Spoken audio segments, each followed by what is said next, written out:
Whoa, that was quick. You're probably wondering what on earth you're looking at. Trust me, I also don't know what I am. Some floating bauble born from nifty artist's imagination that's supposed to teach you about anatomy, I guess.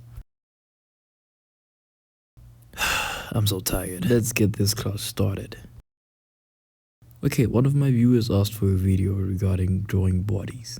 I will warn you, due to the lacking of resources essential during the production phase, this video won't come on as impressive as it should.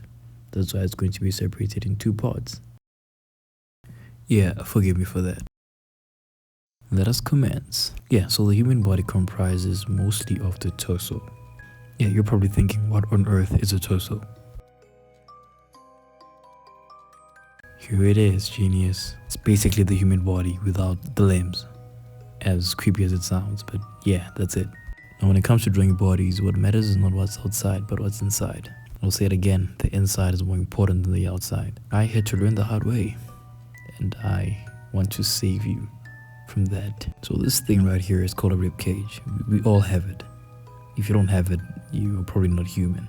And this rib cage is interconnected to the spinal cord, to the pelvis or hip bone. Say Roger if you're catching along. I knew you were a genius. These skeletal components within the torso are further on simplified into boxes. Yep, simple 3-dimensional boxes. When it comes to drawing bodies through the understanding of anatomy, knowing how to draw the torso properly sets you in the right direction to improve your anatomy drawing of the human body. This is because most of the skeletal build is found within the torso, and if you understand what's going on there, you are good to go. My goodness, what is that? This is the simplest representation of a human torso, from where all muscles and bones are connected to it to create the human body. And here's a female version. The key to drawing human bodies properly is understanding how the skeletal build is connected with muscles and how those muscles have fat pads laid on them. And this concludes our journey of part 1 of this video.